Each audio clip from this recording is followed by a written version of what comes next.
If a white student, for example, says to a black student a racial slur, then it's hate. That is about the codes of conduct. Now let's jump over to The View. I'm giving you a warning. Can we warn the people? We got a warning? There's some sort of, yep, there you go. It's a certifiably crazy person, noted racist who gets everything wrong. And as she admitted last week, no one in her family likes her. Sunny Hostin, defending the 3 college presidents. As they say over there in Israel, oy vey. Can I just weigh in here? Because, you know, I think this what Elise Stefanik, the congresswoman, was talking about, and what this entire hearing was about, should have been about free speech. And free speech, and although many people may feel uncomfortable with it, the most hateful and heinous speech is the most protected speech. Okay? Campuses have not been good for free speech in years. Well, but they have been. They canceled Harvard actually has one of the worst records on free speech. What you heard was them saying what is completely accurate under the law. It depends on the context. So if someone does yell at a crowd racial slurs or calls for genocide in a public place, in a crowd, that is protected speech. One-on-one confrontation, if a white student, for example, says to a black student a racial slur, then it's hate. That is about the codes of conduct. Can I just finish it's not talking about the law, though.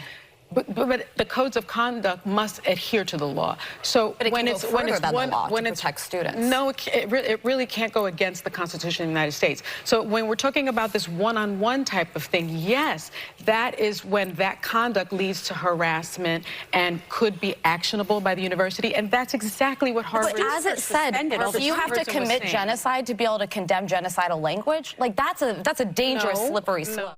I cannot believe it. I cannot believe it. I am going to defend, what's her name? What is her name? Alyssa, Farah. Yeah, she was right. And she also pointed out, I cannot believe it. I cannot believe it. The Christmas miracle. Not only was she right there about, do you have to actually commit the genocide to have a problem?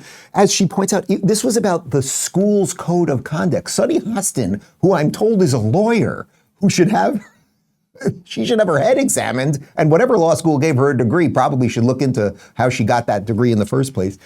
She's making the argument about the First Amendment. The First Amendment has nothing to do with the school's code of conduct. When you go to a school or you go to a place of work, they hand you a pamphlet, or someone in HR department emails you something, and they have certain things that they expect you to abide by. What's our one rule in this operation over here in the Rubin Report studio?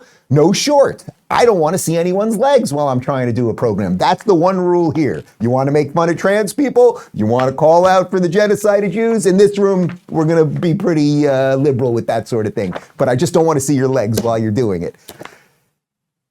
So this has nothing to do with the First Amendment. So every single thing that Sunny said there was a lie. Also, this odd distinction between if you say to one black kid, I'd like for the genocide of all black people. And of course, she uses the example of the white person saying it, right? Because she doesn't want to do exactly what's going on here and be like, generally a bunch of either Arab or black or something are saying some stuff about the Jews, or just broken, purple-haired, white trans weirdos, something like that. So she makes it about the white kid going after one black kid. But it's not about one-on-one. You can't say it to 3 black people, I'm going to kill you, or you got it. But this is the nonsense that passes. By the way, I want to give credit to the blonde on The View that nobody knows too, right? Nobody knows her name. It doesn't matter.